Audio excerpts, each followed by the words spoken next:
Muy bien, estamos compartiendo hoy la segunda parte del tema que hemos titulado Mercado de Esclavos. Estamos en el libro de Isaías, capítulo 53, versos del 1 al 10. Y dice la palabra del Señor: ¿quién ha creído a nuestro anuncio? ¿Y sobre quién se ha manifestado el brazo de Jehová? Subirá cual renuevo delante de él, y como raíz de tierra seca. No hay parecer en él ni hermosura. Le veremos, mas sin atractivo, para que no le deseemos. Despreciado y desechado entre los hombres, varón de dolores, experimentado en quebranto, y como que escondimos de él el rostro. Fue menospreciado y no lo estimamos. Ciertamente llevó él nuestras enfermedades y sufrió nuestros dolores, y nosotros le tuvimos por azotado, por herido de Dios y abatido. Mas él herido fue por nuestras rebeliones, molido por nuestros pecados. El castigo de nuestra paz fue sobre él, y por su llaga fuimos nosotros curados. Todos nosotros nos descarriamos como ovejas, cada cual se apartó por su camino, mas Jehová cargó en él el pecado de todos nosotros. Angustiado él y afligido, no abrió su boca. Como cordero fue llevado al matadero, y como oveja delante de sus trasquiladores, enmudeció y no abrió su boca. Por cárcel y por juicio fue quitado, y su generación, ¿quién la contará?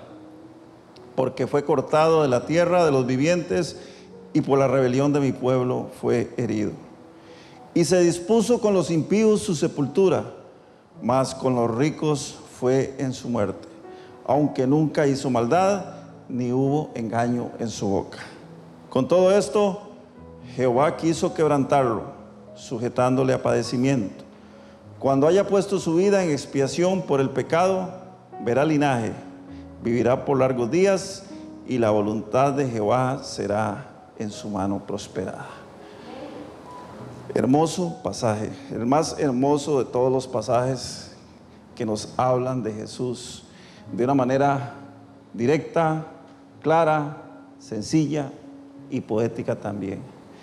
Cuando yo leo este pasaje, no dejo de sentir mi espíritu conmovido, recordando lo que Jesús hizo por cada uno de nosotros. Así que en esta mañana, continuando con el tema que hoy en 8 dejamos pendiente, iniciamos precisamente reseñando cómo en los mercados de esclavos de la antigüedad tomaban a una persona prisionera y la vendían como vender cualquier mercancía, como ir al mercado hoy en día, nuestros mercados locales que llamamos ferias del agricultor, donde se venden chayotes, aguacates, sandías, melones, todo tipo de verduras, todo tipo de cosas. Así eran vendidos los seres humanos en ese tiempo. Aunque se dice que hoy en este momento no hay mercados donde se vende a la gente, principalmente alrededor del mundo, pero sí de manera oculta. Incluso estuve indagando sobre el tema y hay algunos videos que se filtran en la red donde se ve cómo en países de África y en países de Asia todavía se compra y se vende seres humanos para diferentes fines, sea como esclavos laborales, como esclavos sexuales o de cualquier otra forma. Existen, pero ya no de manera abierta, ya no es lícito el comercio de personas. Hay una diferencia muy marcada en el antes y la actualidad. Y esa diferencia es que hoy en día la esclavitud es conocida como la trata de personas. Y como les decía, está prohibida en la mayoría de las legislaciones de los países y penalizada también. Hablamos de la historia de José en Génesis capítulo 37, el cual es vendido como esclavo por sus hermanos consanguíneos y luego es llevado por unos esclavistas, mercaderes ismaelitas hasta Egipto, donde es adquirido por un hombre llamado Potifar, una hermosa y triste historia. Por cierto que hoy a 18 les dejé de tarea algo y curiosamente de todos los que vieron el video solamente una señora me pasó un mensaje para decirme que había estudiado la Biblia y que había descubierto cuál era la razón por la cual a Jacob, el patriarca, Dios le cambió el nombre. Esa señora es una hermana católica que sigue los mensajes y que todas las semanas me hace un comentario con respecto al tema. Así que yo sé que ella me está viendo en este momento, así que la saludo y le mando todas las bendiciones a doña María. Muchas bendiciones para usted, hermana. Pasados algunos años, José se convierte en el salvador de su familia.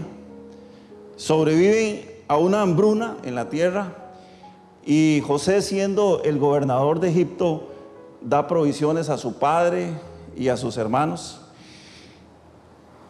Dijimos también en la predicación anterior que la historia de la esclavitud había iniciado, la historia de la esclavitud del ser humano, óigalo bien, la historia de la esclavitud del ser humano inició en el huerto de Edén, precisamente cuando en el libro de Génesis, capítulo 3, verso 7, se nos cuenta la historia que aparece Satanás tipificado como la serpiente y de pronto se encuentra a estos dos personajes, no de pronto, tal vez ya los tenía más que estudiados, ¿verdad? Por supuesto que los conocía, pero haciendo una escena tal vez de teatro, llega la serpiente y se encuentra a dos personajes muy lindos, muy hermosos, uno se llama Adán y la otra se llama Eva. Los ve y se da cuenta que ellos están desnudos, descubre que esos dos personajes tienen un gran potencial en sus cuerpos para servir al pecado y los adquiere como esclavos a cambio de una gran mentira. Curiosamente, todavía no se utilizaba el dinero para comprar esclavos, pero Satanás compra al hombre y la mujer originales con una mentira terrible.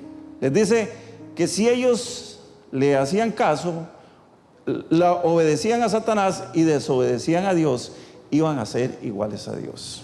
Génesis 3:5 dice así: pero del fruto del árbol que está en medio del huerto, dijo Dios, no comeréis de él, ni le tocaréis, para que no muráis. Entonces la serpiente dijo a la mujer, no moriréis, sino que sabe Dios que el día en que comáis de él, serán abiertos vuestros ojos, y seréis como Dios, sabiendo el bien y el mal. Es interesante porque los esclavos se negocian con dinero, pero aquí en esta primera negociación, en esta transacción original, ellos no fueron comprados por unas monedas. Como les repito, Adán y Eva fueron comprados por su propia concupiscencia. Recuerde que la Biblia nos habla de la concupiscencia, ¿verdad? Todavía hasta nuestros días, en el Nuevo Testamento, la palabra de Dios nos sigue diciendo que cuando nosotros pecamos, la mayoría de las veces, yo diría el 99.9% de las veces pecamos a causa de nuestra propia concupiscencia, a causa de nuestros deseos, de nuestros pensamientos. Muchas veces nos dejamos guiar, nos dejamos llevar y caemos. Pues bien, ese fue el incentivo que utilizó Satanás para inducirlos a caer.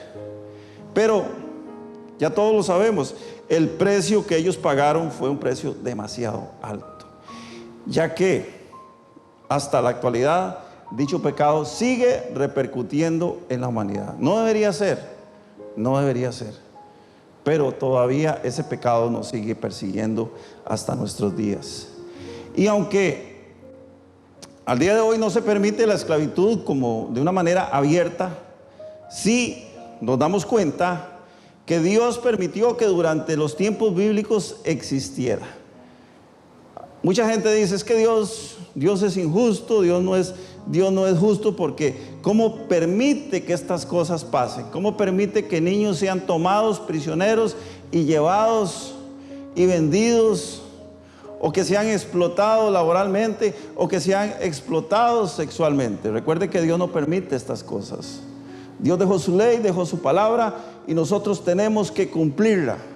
Si no la cumplimos, es porque tenemos algo que Él nos dio, que se llama libre albedrío. O sea, libertad para disponer, para hacer. Solo que algún día, no muy lejano, la humanidad entera va a tener que darle cuentas a Dios de todo lo que hizo, de todas las transgresiones que hizo a su palabra. Dios va a llamarnos a cuentas. Y recordemos que Jesús dijo que la misma palabra era lo que nos iba a juzgar en el día del juicio. Así que cada uno está expuesto a todas estas cosas. Vivimos en un mundo desigual, claro que vivimos en un mundo desigual. Hay quienes toman decisiones por otros, donde ha habido un sometimiento de los seres humanos dentro de la cadena de mando que se ha establecido en los diferentes países. Y Dios, como les repito, Dios no permite la injusticia, porque Dios es justicia. El ser humano es el que ha hecho mal uso de la libertad que Dios le dio. Así que durante mucho tiempo, en los tiempos bíblicos, existió. Y bueno, cuando digo que Dios permitió que existiera la esclavitud, estoy hablando precisamente del término de voluntad permisiva. Nosotros tenemos voluntad permisiva. Hacemos lo que queremos, pero somos responsables de eso.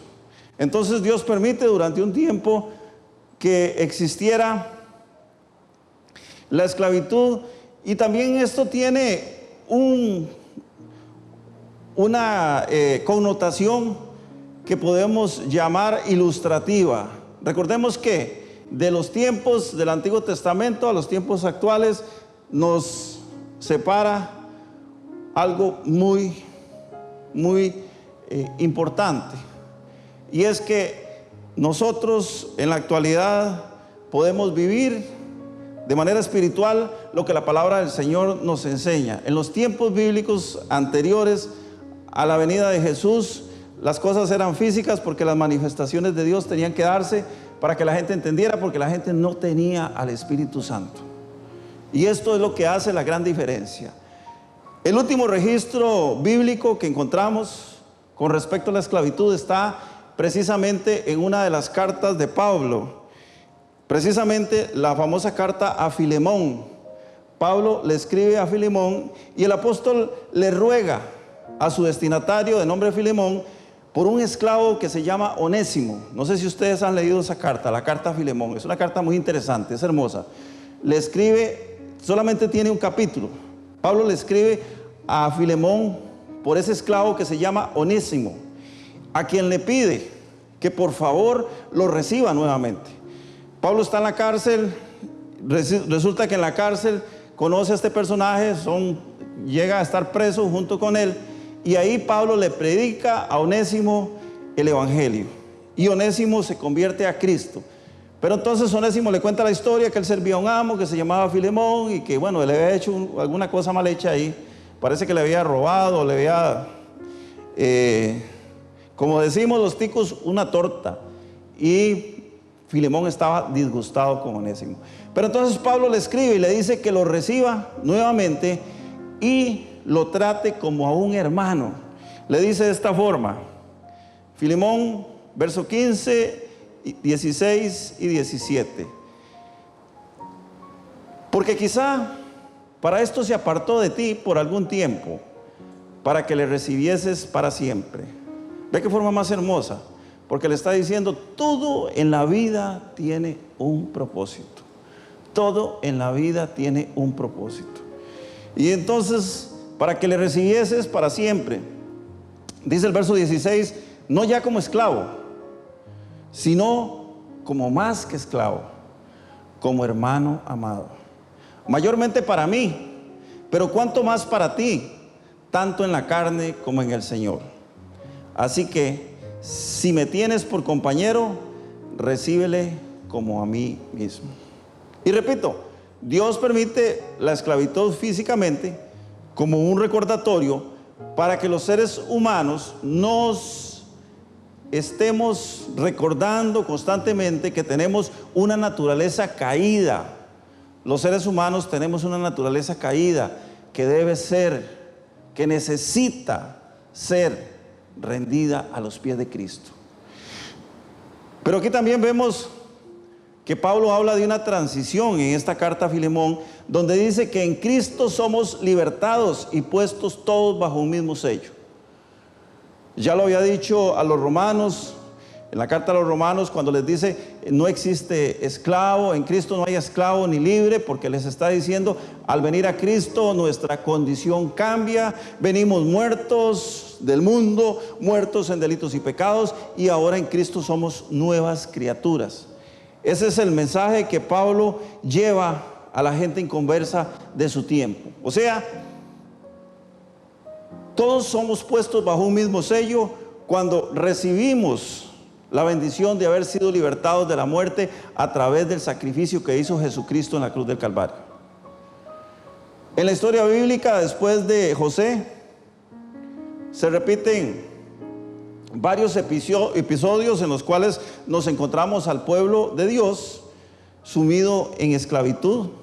Como les digo, la mayoría de las veces esta esclavitud viene por alguna razón, por alguna cosa que la gente hace donde dispone mal de su libre albedrío. Y esto nos sucede a nosotros a diario. Los seres humanos caemos en esclavitud porque nos sometemos a lo que el enemigo quiere de nosotros. Nos sometemos a los vicios, nos sometemos a las desviaciones, no obedecemos la palabra de Dios y caemos en esclavitud. Aunque no andemos con grilletes, aunque no andemos con las manos para atrás amarradas, ni los pies atados, pero sí la humanidad es esclava de muchas cosas. Y por eso es que la palabra de Dios dice que fuimos traídos a la libertad gloriosa que es en Cristo Jesús. En el pueblo de Dios encontramos 430 años en Egipto. Eso lo vemos en el libro de Éxodo, capítulo del 1 al 12. El reino del norte, ya después en la etapa de los reyes, el reino del norte es invadido y tomado prisionero por los asirios en el año 722 a.C. Segunda de Reyes, capítulo 17. El reino del sur, conocido como el reino de Judá, es invadido y tomado por los babilonios y fueron esclavos durante 70 años. Segunda de Reyes, capítulo 25. Y posteriormente vemos cómo el pueblo de Dios fue subyugado por los persas, por los griegos y finalmente por los romanos hasta los días de Jesús. Vuelvo a retomar el tema de la esclavitud, recordando que precisamente el presente estudio empieza con la historia de José, donde Dios nos habla en su palabra que la humanidad entera, haciendo uso de la libertad de escogencia, haciendo uso de su libre albedrío, siempre ha estado sometida a los yugos voluntarios de esclavitud, como les estaba diciendo anteriormente. Esclavitud tanto física como espiritual, hasta nuestros días. Llámese como se llame, llámese, ya les digo, un vicio, una desviación, las famosas relaciones tóxicas a las cuales la gente se aferra y no quiere soltar y se convierten en esclavos de todas esas situaciones. Todos los días vemos a una persona quejándose por diferentes motivos, y eso es porque están sometidos a una situación de esclavitud que voluntariamente tomaron y no pueden soltar. Ya no tienen fuerza para deshacerse de esos yugos de esclavitud. En el libro de Oseas, otro de los libros hermosos de la Biblia, en el libro de Oseas, profeta del Antiguo Testamento, se nos cuenta cómo Dios da instrucciones a este profeta llamado Oseas para que tome como esposa a una mujer infiel. Esta mujer es una mujer gentil, es una prostituta, y entonces Dios le dice que se case con ella, que tenga hijos con ella. Pero después esta mujer se va con un amante y se convierte en esclava. Voluntariamente ella deja la libertad que había adquirido cuando se casa con el profeta y se va y se convierte en una esclava. Pero Dios le vuelve a hablar al profeta y le dice que vaya y la busque y que pague el precio de su recompensa y la convierta en una mujer libre. Capítulo 3 del libro de Oseas. Cualquiera diría, ¿y por qué aparecen estas historias en la Biblia? ¿Cuál es la razón por la cual nosotros leemos estas cosas en la Biblia? Hermanos, aquí hay una metáfora muy hermosa. La metáfora contenida en estos primeros 3 capítulos del libro de Oseas es que Dios ama tanto a su pueblo. Escúcheme bien, Dios ama tanto a su pueblo, a su iglesia hoy, que somos nosotros. Dios nos ama tanto, pero tanto, que está dispuesto a perdonarnos la infidelidad. ¿Cuál infidelidad? Usted dice, bueno, pero yo no le soy infiel a Dios. Claro que sí, somos infieles a Dios constantemente, a través del alejamiento de su palabra, a través del alejamiento de lo que el Señor nos manda a que hagamos, a través de la negación de Dios, porque muchas veces negamos a Dios precisamente poniendo otras cosas en primer lugar y depositando nuestra confianza en cualquier otra cosa que no sea Dios. Eso es negación de Dios, buscando constantemente el pecado. El pecado es muy seductor, para nadie es un secreto, lo que está afuera es muy atractivo, todo lo que el mundo nos ofrece es demasiado atractivo, pero Dios está dispuesto a perdonarle la infidelidad a su pueblo, a su iglesia. Está dispuesto también a pagar el rescate por todos aquellos que quieran regresar a su casa. No importa si estuvimos alejados, no importa si no conocemos al Señor, para todos hay un tiempo para regresar, hay un tiempo para volvernos al Señor. Y el Señor está esperando esa respuesta de su pueblo. En el último verso del libro de Oseas, precisamente en el capítulo 14, verso 9, dice el Señor: ¿quién es sabio para que entienda esto? Y prudente para que lo sepa. Porque los caminos de Jehová son rectos, y los justos andarán en ellos. Mas los rebeldes caerán en ellos. Dios sabe que todos sus hijos son rebeldes y al menor descuido caerán en el lazo del cazador. Por eso es que hay tantas advertencias en la Biblia. El Salmo 91 dice: Él te librará del lazo del cazador, de la peste destructora. ¿Por qué es eso? Porque el Señor sabe que cuando nosotros salimos a la calle, cuando andamos en la calle y andamos desprotegidos, precisamente no somos el cazador, como siempre se nos ha dicho. El hombre es el cazador, el hombre es el depredador por excelencia, el hombre es el que domina todas las especies, el hombre es el que está por encima de toda la creación. Pero la Biblia nos dice algo: no se engañen, no se engañen. Nosotros no somos el cazador, somos la presa, así lo dice la Biblia. Dice que el Señor nuestro Dios nos va a librar del lazo del cazador. ¿Por qué? Porque el enemigo anda por ahí. ¿Qué dijo Jesús? ¿Cómo es que anda el enemigo ahí en la calle? Buscando a quien devorar. Entonces, ¿qué somos nosotros? Somos la presa, hermanos. Entendamos esto. Así que si usted se siente muy poderoso o poderosa, sepa y entienda que usted en la calle es la presa. El enemigo anda viendo a ver cómo lo caza. Por eso el Señor nos advierte que Él nos va a librar del lazo del cazador. ¿Y qué pasa cuando caemos en el lazo del cazador? Somos tomados prisioneros y somos vendidos al mejor postor en el mercado de esclavos.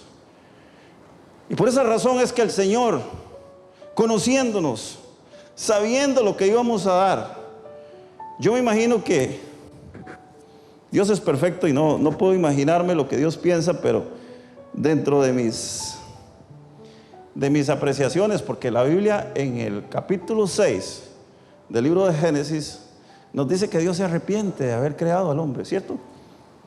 Todos lo han leído. Dice: y se arrepintió Jehová Dios de haber creado al hombre. O sea, parafraseándolo, el Señor dice: uy, qué metida de patas. ¿Cómo le di a este cabezón ser humano libertad de escoger el libre albedrío? Pero bueno, Tengo que tener un plan remedial, tengo que tener un plan para que esta situación llegue a feliz término. Yo soy el Dios, yo soy el Shaddai, yo soy el Todopoderoso. Así que vamos a arreglar esta situación. El enemigo nos anda cazando para vendernos en el mercado de esclavos al mejor postor. Y por esa razón es que anuncia que va a haber un libertador. Ese libertador es nada más y nada menos que su Hijo amado. Isaías capítulo 9, verso 6. Dice así: porque un niño nos es nacido, hijo nos es dado, y el principado sobre su hombro, y llamará su nombre Admirable, Consejero, Dios fuerte, Padre eterno, Príncipe de paz. Luego el mismo Isaías dirá en el capítulo 53, verso 10: con todo esto Jehová quiso quebrantarlo, sujetándole a padecimiento, el mismo que él había anunciado como el niño que iba a nacer, su Hijo amado. Con todo esto Jehová quiso quebrantarlo, sujetándolo a padecimiento, cuando haya puesto su vida en expiación por el pecado. Verá linaje. ¿Cómo ha puesto su vida? ¿Cómo pondrá su vida? En expiación. ¿Qué significa eso? En pago. ¿Qué significa eso? Lo mandó precisamente ¿a dónde? Al mercado de esclavos, donde se compra todos los que están en esclavitud. Eso es lo que nos está diciendo la palabra. Dios manda a su Hijo a la tierra. Va a ser admirable, consejero, príncipe de paz, Dios eterno, pero tendrá que ir a poner su vida y tendrá que ir al mercado de esclavos a comprarnos a nosotros como esclavos que hemos sido del pecado. Cuando haya puesto su vida, ¿y cómo va a pagar? ¿Con dinero? ¿Con moneditas? No, va a pagar con su vida, va a pagar con su sangre todo lo malo que nosotros hemos hecho. Nos comprará en el mercado de esclavos, nos compró en el mercado de esclavos para los que hemos recibido al Señor hoy y sabemos que tenemos una vida eterna a la par de nuestro Padre. Verá linaje, vivirá por largos días, y la voluntad de Jehová será en su mano prosperada. Pregunta: ¿cómo fue que Jesús pagó el precio por nuestro pecado? Con la muerte. El evangelista nos enseña que Jesús se sometió a la voluntad del Padre, ¿cierto? Él sabía que tenía que ir a la muerte, que era la única manera de poder entrar al mercado de esclavos y comprarnos a usted y a mí. Era la única manera. Por eso es que cuando nosotros decimos: ay, qué linda la historia del pueblo de Israel, dice que ellos fueron esclavos en Egipto. No, un momentito. Ellos fueron esclavos en Egipto, pero hoy en día nosotros, los seres humanos, somos esclavos en el mundo. Y necesitamos que la libertad de Cristo venga a nosotros, porque ya Él pagó el precio. El evangelista nos muestra la sujeción de Jesús a la voluntad del Padre. Y precisamente eso pasa cuando Él cumple estos tres requisitos. Tres requisitos cumple Jesús cuando se somete a la voluntad del Padre para podernos comprar en el mercado de esclavos. Número 1, el mismo Jesús fue vendido como un esclavo por dinero. ¿Sabía usted eso? A Jesús lo vendieron. A Jesús lo vendieron de la misma manera como los hermanos vendieron a José.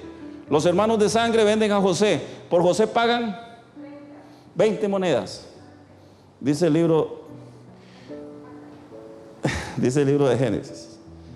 20 monedas pagan por José. Pero por Jesús también lo vende su hermano, su amigo, su carnal, su compañero, el que le llevaba las cuentas, el tesorero de la iglesia, nada más y nada menos que Judas Iscariote. Dice la palabra de Dios: entonces uno de los 12, llamado Judas Iscariote, fue a los principales sacerdotes y les dijo: ¿qué están dispuestos a darme para que yo les entregue a Jesús? Así, algo así como decir: les vendo al maestro, les vendo, yo me puedo apropiar de él, yo se los vendo como esclavo, ¿cuánto me dan por él? Dice: y ellos pesaron 30 monedas de plata.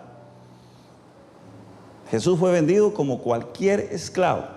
Número 2, pierde su autonomía en el momento que es vendido. Ya a partir de ese momento ya no puede andar libre por las calles, ya no puede predicar, ya no puede hablarnos del reino de Dios. Ahí se le acaba su libertad. Dice también el Evangelio, mientras él aún hablaba, se presentó una turba y el que se llamaba Judas, uno de los 12, entiendan, no era cualquiera. No es que Jesús salió a la calle y le tiraron una red y lo enredaron y lo ataron y lo llevaron a vender en un mercado de esclavos. No, no, no. Su amigo, su compañero, su hermano, el que andaba con él, el que lo conocía, ese mismo, iba frente a ellos y se acercó hasta Jesús para besarle. Y lo entregó.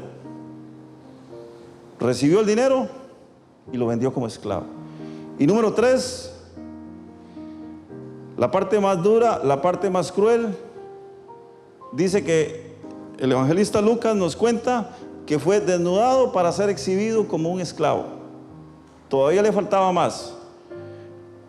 Verso 23, cuando los soldados crucificaron a Jesús, tomaron sus vestidos e hicieron 4 partes, una para cada soldado.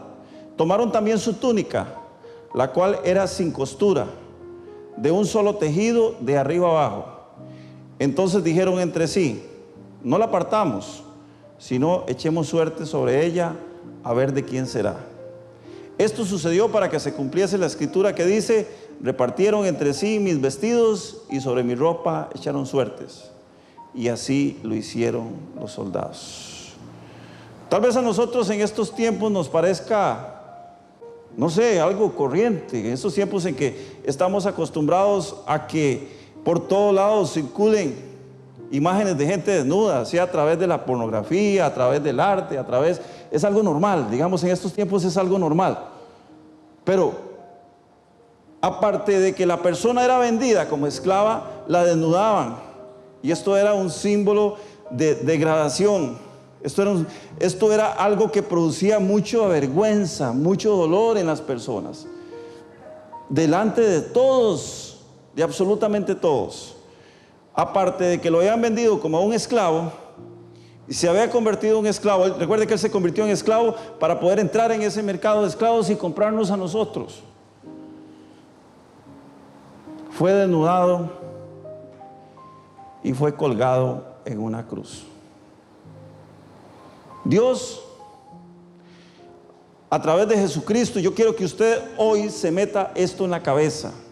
Por favor, no lo suelte, nunca más. Dios, a través de Jesucristo, entró al mercado de esclavos a comprar la vida de cada uno de nosotros. Yo quiero que usted entienda también esto, iglesia de Dios. Ya Jesús pagó el precio. El único requisito es que nosotros queramos salir de una vez por todas de esa esclavitud. Necesitamos salir de la esclavitud. Hoy en día, gran parte de la humanidad ignora el sacrificio de Cristo en la cruz del Calvario. Hoy en día la gente prefiere seguir exhibiendo desnudez en el mercado de esclavos a que nos ha sometido Satanás. Andamos desnudos y no nos damos cuenta. ¿Por qué? Porque todos nuestros pecados, nuestras vergüenzas, aun cuando nos ocultemos y nos escondamos para pecar, están siendo exhibidas, porque hay uno que todo lo ve, hay uno que todo lo sabe, hay uno que todo el tiempo nos está viendo. Hermanos, ya es hora de que despertemos como iglesia. Ya es hora de que entendamos cuál fue el verdadero sacrificio de Cristo en la cruz del Calvario. Él por nosotros, dice la palabra, se hizo pecado para pagar nuestros pecados, para pagar nuestra culpa. Así que en esta mañana quiero dejarle con esta reflexión y quiero invitarle para que lea la palabra. Quiero invitarle para que busque en la Biblia todo esto que acabamos de leer y estudie nuevamente este tema. Este es un tema que tenemos que saber. Muchas veces en la calle la gente nos aborda y nos dice, es que Dios es injusto porque Dios permite, Dios deja que las cosas pasen. No, Dios no permite nada de eso. Estamos viviendo en un mercado libre de esclavos y solamente Cristo nos puede comprar con su sangre preciosa. Que Dios le bendiga en esta mañana.